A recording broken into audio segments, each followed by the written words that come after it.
Hello students. So today we have a very important topic that is called the electromagnetic wave. Electromagnetic wave.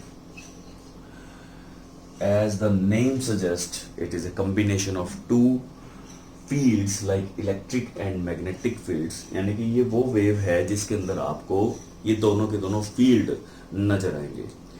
अब बात करते हैं कि इस चीज की शुरुआत कैसे हुई है, इलेक्ट्रोमैग्नेटिक वेव्स की डिस्कवरी की जरूरत क्यों पड़ी।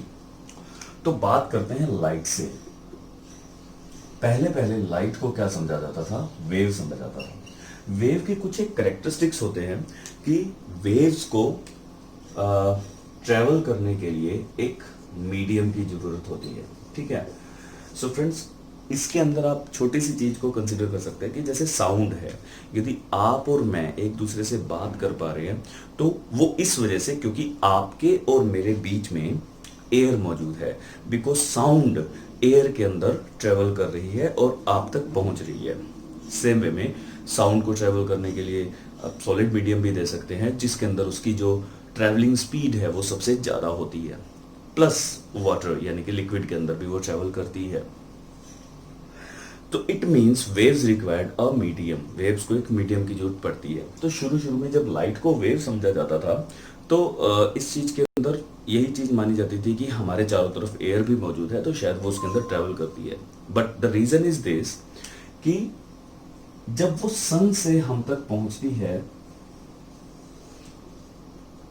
अर्थ तक पहुंच रही है, तो वहां पर बहुत से ऐसे स्पेसेस आते हैं जहां पर एयर मौजूद नहीं होती है, बावजूद इसके भी वो ट्रेवल करती है।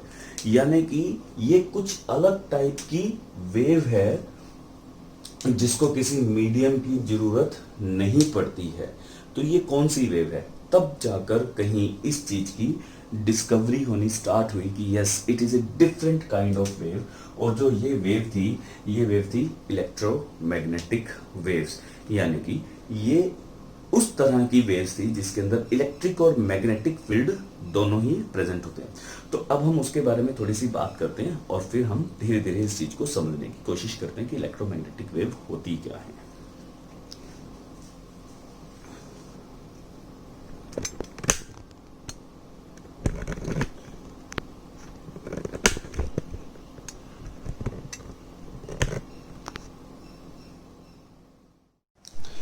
सो स्टार्टिंग में लाइट को मैकेनिकल वेव समझा जाता था।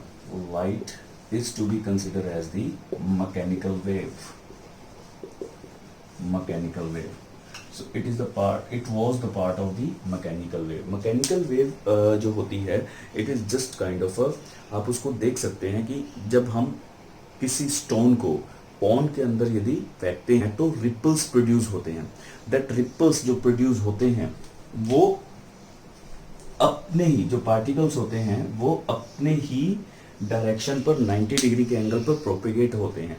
Transverse waves. ठीक है। तो ये उसी का ही एग्जांपल है। तो ये पार्टिकल्स अपने ही जगह पर प्रोपेगेट होंगे, ये आगे की तरफ मूव नहीं करेंगे। सो उनको उसी तरह की वेव्स को कंसीडर किया जाता था। जैसे उसको भी बनने के लिए वाटर एज ए मीडियम चाहिए था, तो लाइट को भी ये समझा जाता था कि ये भी किसी न किसी मीडियम में ट्रेवल करती है।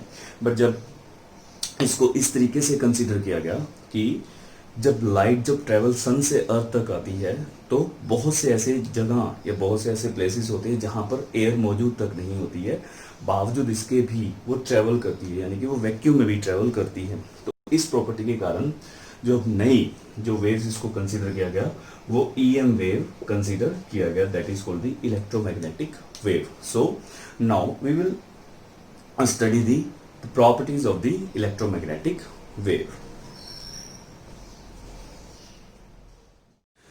So the first important property of electromagnetic wave is these consist of electric and magnetic fields that oscillate in direction perpendicular to each other and perpendicular to the direction in which the waves is traveling. हमें इस चीज के बारे में पता है कि total 3 तरह के एक्सिस होते हैं हमारे पास। ठीक है। तो मैं वहां पर एक्सिस की फॉर्मेशन करने जा रहा हूँ। से दिस इज एक्स एक्सिस और ये हो गया वाई एक्सिस और ये हो गया जेड एक्सिस।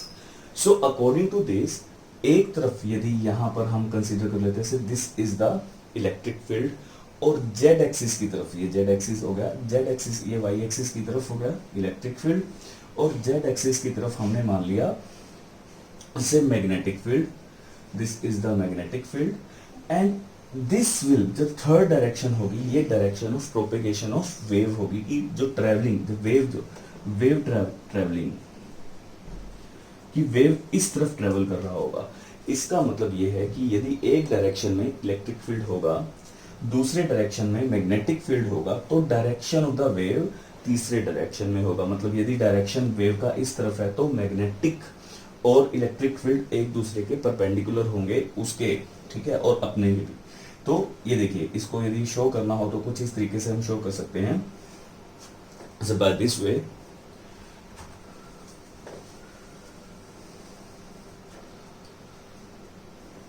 से this is the direction of the wave, और इस पर्टिकुलर डायरेक्शन में आपका इलेक्ट्रिक फील्ड है। So this is the electric field and this is the 90 degree के एंगल पर जो जेड एक्सिस बनेगा, that is the magnetic field.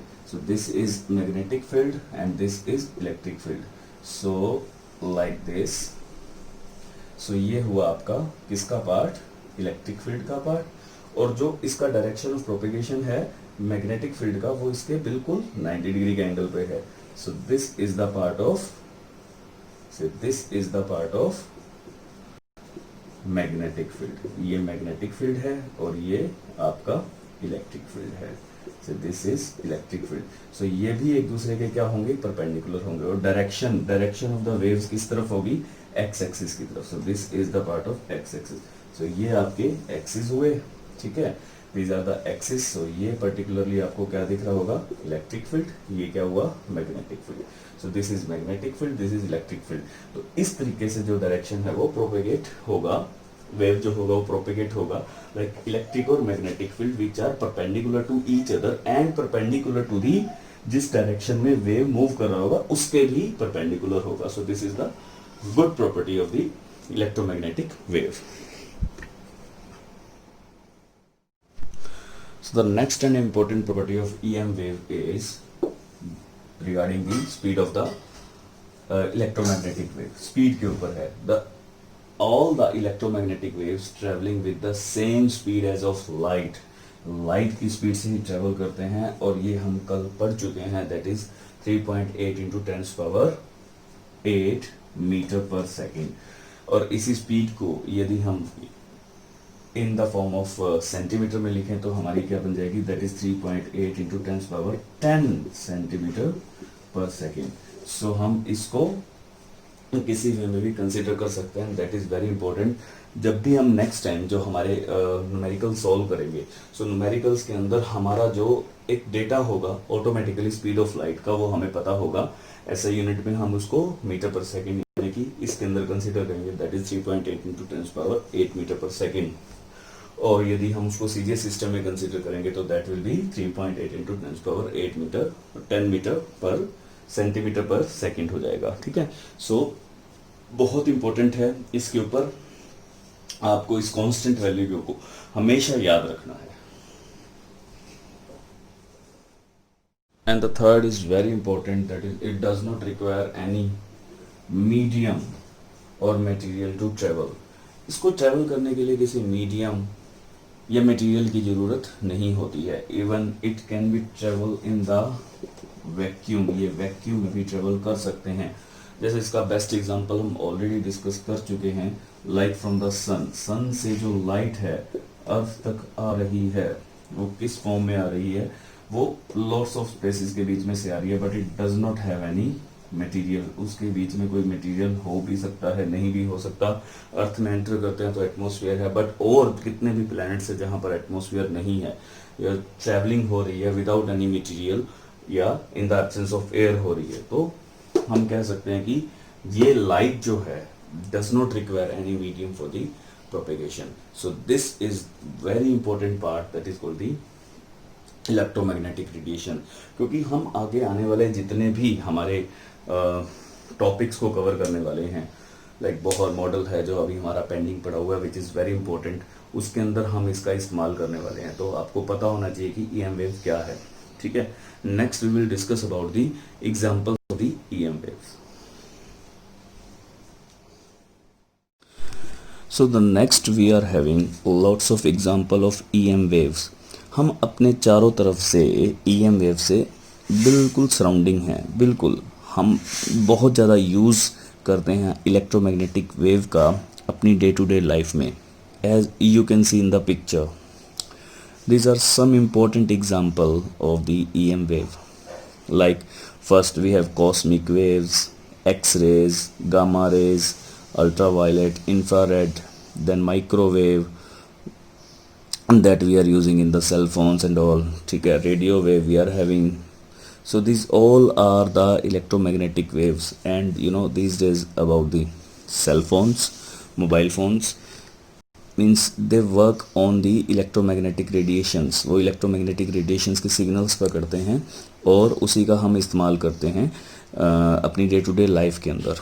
सो इनके अपने ही कह सकते हैं कि एक अपनी एनर्जी का पैटर्न रहता है, लाइक फ्रीक्वेंसी और वेवलेंथ, जो हम ऑलरेडी पढ़ चुके हैं। फ्रीक्वेंसी और वेवलेंथ, हम इनकी फ्रीक्वेंसी और वेवलेंथ की स्टडी करके इनके एनर्जी के पार्ट को डिस्कस करते हैं। Like if we are talking about the gamma rays से कॉस्मिक रेज, इनका एनर्जी इतनी ज़्यादा होती है कि ये किसी भी बॉडी में से या किसी भी सब्सटेंस में से पेनिट्रेट कर जाते हैं, और अगर ये ह्यूमन बॉडी में से पेनिट्रेट कर जाएं तो वहाँ से इमीडिएटली कैंसर कोज करते हैं, ठीक है। जैसे यूवी रेडिएशंस की हम बात करते हैं, हालांकि यूवी रेडिएशंस बहुत लेटर ऑन आता है, उसके बाद आता है ये जो पैटर्न है gamma rays, then X rays, then ultraviolet, ये सारे के सारे pattern on the basis of their energy level से रखे गए हैं।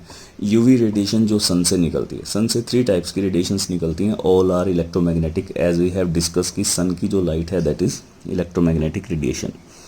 तो जो सन से जो लाइट आएगा वो 3 चीज़ों को कंपोज करता है, one is UV, second one is infrared, and third one is visible region, जिसमें हम एक दूसरे को देखते हैं। यूवी रेडिएशंस हमारे ऊपर ही फिल्टर हो जाता है ड्यू टू दी ओजोन। हम 2 रीजन्स को देखते हैं, one is visible and second one is infrared. Infrared हमें जो हीट करती है, गर्म करने के काम आती है, विजिबल रीजन तो देखने के काम आती है। So that is very important portion of the electromagnetic radiations। Thank you so much।